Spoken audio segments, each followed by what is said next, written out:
બલવા આની અંદર શું ટ્રીટમેન્ટમાં આપણે આની અંદર પ્લાન્ટોનિક દવાનો ઉપયોગ કરેલો છે. ટાંકાની અંદર 2 લીટર નાખી અને છંટકાવ કર્યો હતો. તે પહેલા એક વખત આ ઝાલર જે આવતી હોય ને એમાં ટ્રાય આપી દઈ સેમ્પલ માટે કેવું થાય શું થાય. પછી બીજી વખતે 15 દિવસ થયો એટલે પાછો છંટકાવ કરી દીધો. એટલે 2 વખતની અંદર આ જે અત્યારે બંધારણ છે એટલે આ ચોંટી ગયેલું પરફેક્ટ ચોંટેલું બંધારણ. હા, બંધારણ સારું છે અને માલ એમ કે આમાં ખરતું નથી. ટૂંકમાં જો આ જે છે ને આ બધું હાલતું થઈ ગયું. તમે જે કહેતા હતા ને આમ અણિયું થઈ જવી જોઈએ. જો હા બરાબર, અણિયું થઈ ગઈ છે આમાં પરફેક્ટ. હવે અણી થઈ ગઈ ને એટલે આમાં બીક ઓછી. હા, આમાં ખરે નહીં. ટૂંકમાં નીચે ક્યાંય ખરેલી નથી. એવું છે પ્લાન્ટોનિક નું રિઝલ્ટ. બરાબર. હા, એટલે પ્લાન્ટોનિક માં આપણે સંતોષ છે બાલુભાઈ? હા, પ્લાન્ટોનિક નું રિઝલ્ટ એ સારું છે ને એમાં આપણે સંતોષ છે. બસ. હા, ઓકે. અને ખેડૂતોને, બીજા ખેડૂતોને તમે ભલામણ કરો ખરા કે વાપરવા માટે પ્લાન્ટોનિક? હા, પ્લાન્ટોનિક વાપરવા માટેની આપણે ખેડૂતને ભલામણ કરેલી છે. અને એક મારા મિત્રને જ મેં કીધું, એને કાલે જ વાત મારે થઈ. 1 વીઘાની અંદર મેં કીધું તો ટ્રાય કર અને જોવાનું રિઝલ્ટ, પછી તમે તારે બીજી તારી જમીન છે એની અંદર ઉપયોગ કરજે. બરાબર. હા, ઓકે. બરાબર. કેટલા સમય આને આપણે માર્યું, એને કેટલો સમય થયો? આના માર્યું એને આપણે 20 દિવસ પહેલા ડોઝ માર્યો હોય છે. 20 દિવસ પહેલા એક ડોઝ માર્યો, પહેલો ડોઝ. બરોબર. અને એના પછી તમને રિઝલ્ટમાં તમને શું ફેરફાર લાગ્યો? એના પછી રિઝલ્ટમાં એવું થયું સેટિંગ આ વાહલા મોરમાં બધે બહુ સારું થઈ ગયું. જે આ ખાખડી છે ને એ બીજે ક્યાંય નથી. અત્યારે સેટિંગ માણસોને થાય ને આપણે આવી ખાખડી થઈ ગઈ અને આ રીતનો બધો માલ બંધાઈ ગયો. અચ્છા, તમે હવે બીજું કહો કે તાલાલા જુનાગઢ લેવલે તમે જે બીજી જગ્યા ઉપર બીજા આંબાઓ બધા હોય એની ગણતરીમાં આ આંબામાં અને પ્લાન્ટોનિક્સ વાળો આંબો અને પ્લાન્ટોનિક્સ વગરનો આંબો એ બેમાં કેટલો ડિફરન્સ? એમાં પ્લાન્ટોનિક્સ વાળામાં રિઝલ્ટ સારું છે. બીજા આંબાઓમાં એવા રિઝલ્ટ નથી. અમારા ભાઈઓના બગીચા છે એમાં ખાવા માટે ખાખડી નથી. આવા બધા મોર થઈ ગયા. હોય 100% ખાલે. હા, કાંઈ તમને મળે નહીં એમાં. એટલે ખાવા માટેની ખાખડી, ખાવા માટે કોઈ વસ્તુ નહીં. અને પણ આમાં જો રિઝલ્ટ વાઇઝ જોવા જઈએ તો બહુ મસ્ત કહેવાય. આ ખર્ચે નહીં અને ફળની પણ ક્વોલિટી થાય અને બંધારણે પણ આનું સારું થાય. બંધારણ અને આની સાઈઝ બાઈઝ બધું જો અત્યારથી સાઈઝ જોવી તો સાઈઝ મસ્ત સાઈઝ છે. ફળની ક્વોલિટી થાય. પ્લાન્ટોનિક આપણે પહેલા સાટી લીધું ધાણામાં એટલે આપણે એનો અનુભવ કરી લીધો કે પ્લાન્ટોનિકની દવા સારી છે ને એનાથી માલનું, ધાણાનું, દાણાનું બધું બંધારણ થાય. એટલે આપણે પ્લાન્ટોનિક નો ઉપયોગ કર્યો. તો એવું આ વખતે એમ થઈ ગયું કે નહીં આનું રિઝલ્ટ સારું છે. એટલે પ્લાન્ટોનિક ગમે ને આપણે તલ વાવવાના છે એમાંય છંટકાવ કરવો અને વાવવામાં ખાતર નાખ્યું તો તલનો ઉગાવો પણ બહુ સારો થયો. તલનો ઉગાવો સારો? હા, લોકોને તલ ઉગતા જ નથી અને આપણે તલનો ઉગાવો એક પાણ આપી દીધું, તલનો ઉગાવો સારો નીકળે. ઓકે, સરસ. સંતોષ છો પ્લાન્ટોનિક્સમાં? તમને સંતોષ છે? આપણે સંતોષ થયો.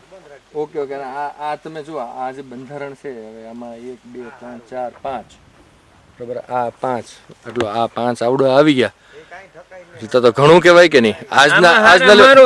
અત્યારે આ એક ડીંડલર ને જે અહીંયા એક હોય અહીંયા એક હોય તો આટલામાં કેટલી 5-6 કેરી થઈ જાય. જરા ફરતું જો. અને આ તમારે આ ક્યાંય એટલું ખર્ચે નહીં. બધું જરા આ બાજુ જરી કરી આપણે આ ડીંડલું છે તો આની અંદર જોવો એમ આમાં ક્યાંય ખર્ચું નથી. આ તમે માલ જો, માલ ખરેખર 100% માલ કહેવાય. આને આમ જો તો ખરી ઉપર ને આ ઝાડમાં ઓવરઓલ મતલબ નીચેથી ઉપર સુધી બધે 25 દિવસ પહેલા ટ્રીટમેન્ટ થઈ ગયું છે આ ઝાડવામાં. એ આપણે ખાલી આમ સેમ્પલ માટે ઝાલરમાં જ આપ્યું છે. અચ્છા, ઝાલરમાં જ આપ્યું ખાલી. એટલે આપને અંદાજ આવે ને. સાચી વાત. અખતરો તો કરવો જ પડે. એવું છે કે ક્યારે તમે આવ્યા હોય તો તમે મને ધાણાની જ ભલામણ કરી હોય, ઘઉંની ભલામણ. તમે બાગાયતમાં ક્યાંય ભલામણ કોઈ કરી નહોતી. એટલે તમે તમારી જાતે જ આપણે આપણી રીતે જ બાગાયતમાં ઉપયોગ કર્યો. બહુ સારી વાત છે. બરાબર. અને આપણે એક કીધું છે એક ને કે ભાઈ સારું છે તમે તલમાં ટ્રાય મારો, રિઝલ્ટ પરફેક્ટ છે. નહીં તો સવાલ બીજું બાલુભાઈ જો એક તમે અહીંયા આની જે નરવાઈ છે, આ નરવાઈ જો ને કેમ જે માલની ક્વોલિટી છે, આ જે નરવાઈ લીલાજ છે એવી પ્લાન્ટોનિક વિનાની જે કેરી છે એમાં ક્યાંય છે નહીં. જો માલિક માથે રાખીને બાલુભાઈ એમાં 100% તમે 100% હાચો. તમે ઘણા બગીચા છે તો કાંઈ એને તેની અંદર ખાતર વધારે આપવું પડે તો આવી નરવાઈ આવે. આમાં અમે કોઈ જાતનું હજી રાસાયણિક નાખ્યું નથી. બરાબર. એમ હજી આને પાણી પણ આપ્યું નથી. વગર પાણી એ આમ નામ છે.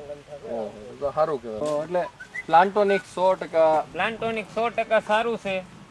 અને રિઝલ્ટ એ સારામાં સારું છે. આપણે તલમાં આનો વપરાશ કરેલો છે અને તલ એ ઉગાવવામાં સારા છે, ધાણામાં સારું જ છે અને ધાણાનું રિઝલ્ટમાં સારામાં સારું છે. લ્યો ને હવે પછી તો એટલે આ બધાયમાં હાલે. આ બધાયમાં આપણે હાઈકું છે ને આપણે બધાયમાં આનું રિઝલ્ટ મળ્યું. મકાઈની અંદર છંટકાવ કર્યો તો મકાઈમાં બહુ બેસ્ટ રિઝલ્ટ છે.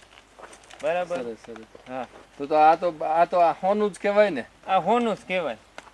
આમાં કઈ ઘટતું નથી અત્યારે. લ્યો ને અને થ્રીપ્સ કે રોગ જીવાત હા, એવું એને કેમ જીવાત આ જેમાં તમે આની અંદર રોગ પ્રતિકારક શક્તિ વધારે આવે એટલે જે થેપ્સ નામની છે, કોઈ મધ્યો છે, એવું રોગનું પ્રમાણ આમાં ઓછું આવે. એટલે બાળકો આ રોગ જંતુનાશક નથી આ. હા, નહીં, પણ તમારું કહેવાનું એમ કે રોગ પ્રતિકારક શક્તિ એટલી વધી જાય છોડની છે. અંદર વધારે છે એટલે જેથી કરી અને આપણે રાસાયણિક પ્રક્રિયાની જે દવા છાંટવાની આવે જંતુનાશક એ ઓછી છાંટવી પડે. ઓછી જરૂર પડે. હા હા. તમારી જે આ બાજુનો જે એરિયા છે એ એરિયાની અંદર આ ટાઈપના બંધારણ વાળા લગભગ કેટલા આંબા છે? તમારા ગામની વાત કરીએ તો અમારા ગામમાં તો અમારા આ પેલો અમે ત્યાં બીજો બંધારણ જોયું નથી. પાક્કું પાકું 100%. 100%.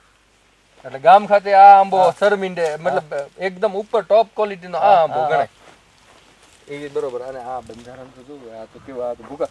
તમારે કેટલું ધ્યાન રાખવાનું આમાં, આંબા ટેકા બેકા મારવાના હોય એ તૈયારી કરજો. ફૂલ કરવું પડે. હા, તમારે જે તૈયારી એ કરવાની ને અમારે એમાં એવું થયું કે પ્લાન્ટોનિક મોડું થયું. હા, મોડું તો 100%. બરાબર. આ ઝાડવામાં મોડું આપેલું છે. બગીચો આપણો જો આ જે આ ઝાડવા છે બધાય ને, ઝાડવા છે ઈ એમાં એક મોડું side- છે. એટલે મારું તમને કહો ને એ આ સાઈડમાં બધે આ સાઈડમાં માલ ક્યાંય જ નથી અત્યારે એકદમ જવરલે બહુ ઓછો બધાય. બહુ માલ ઓછો છે. અમારે ઈ તફમ સટાણું જી રાઉન્ડ આવ્યો એટલે અમે બે ભાઈઓ નક્કી કર્યું હવે આપણે આ દવા આજુ વખતે મારીએ તે દી વાત કરતા હતા ને હવે બગીચામાં ટ્રાય કરો તમે. તમારે મારી વાત થઈ હા, મારી સાથે જ વાતચીત થઈ. તમે ખાસ ધાણામાં ખાતર દેવાય હા, એટલે મેં ફોન કરીને પછી કીધું, મેં કીધું મેં ભાઈ કીધું તો ટ્રાય કરીએ આપણે. એટલે એ 2000 લીટરના ટાંકામાં અમે 2 લીટર નાખ્યો અને બધામાં છંટકાવ કર્યો એટલે બધામાં જે આમ જે સીણા જેવડું ની ખાખડી જે છે ને એ બીજા બગીચામાં જ નથી. કેમ કે બધાને છે પાસ થતું છે, કોઈને પીરું થઈ જાય ખરી જાય છે એવું થાય આમાં છે. ખરવા બરવાનું તો આમાં તો કોઈ સવાલ નથી. મજબૂતી, તંદુરસ્તી તો એકદમ ચોંટી ગયેલું છે. આમાં perfect. કોઈ ખાતર નથી નાખ્યું.